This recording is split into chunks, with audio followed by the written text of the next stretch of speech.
Well, this could be one of the more unusual interviews we've been carrying out, talking to a couple of politicians while they're having their lunch, or in Mr. Skelly's case, I think brunch, because he couldn't afford breakfast this morning.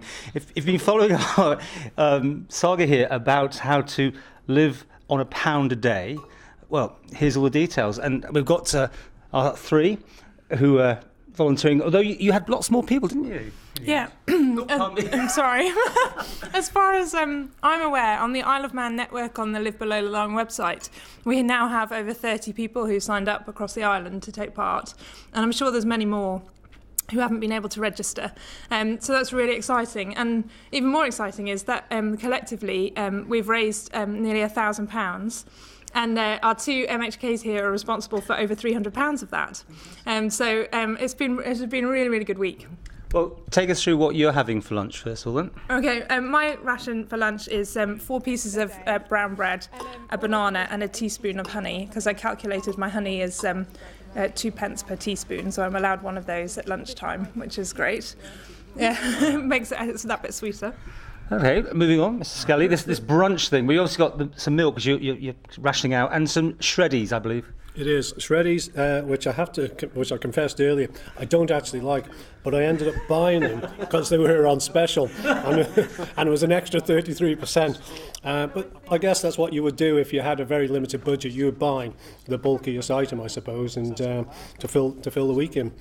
But this is my breakfast and lunch, and my dinner will consist of pasta and my luxury item, as I call it, mature Manx cheddar cheese. So, I mean, you politicians, you go to all these things, whining and dining. I've seen already on Facebook you went to something this week, a Rotary do, and you had to take a picture of what you could have eaten, and then you couldn't partake. Yes, and some kind soul offered me a plate of gravy. But no, it was part of the test, really, and the challenge to go and actually see this, as we do every day, this wonderful food put in front of us, and it just highlights some people don't have that luxury, of course. So, and it did serve a good purpose. Not only the challenge for me, but it also embarrassed some people into donations. So it was a good it worked well.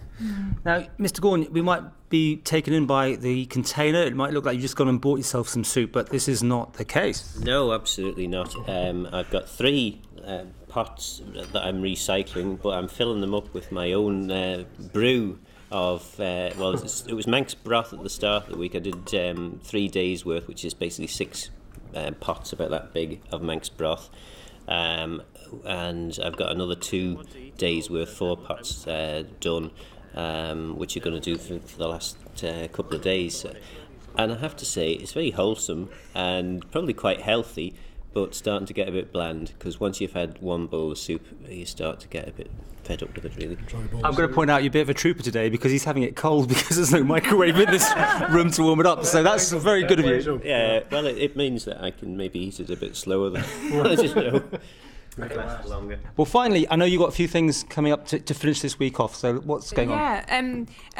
Ramsey Methodist Church are hosting an event called Dine Below the Line on Friday, and they're feeding every person for 33 pence per head, and I'm delivering the 1.4 billion reasons presentation from the Global Poverty Project, which I'm really looking forward to. And these guys here will still be fundraising, so if you want to go onto the livebelowtheline.com /UK website, then you can search Lawrence and Phil's names and be able to donate towards the cause. Finally, are you going to do this again next year, gentlemen?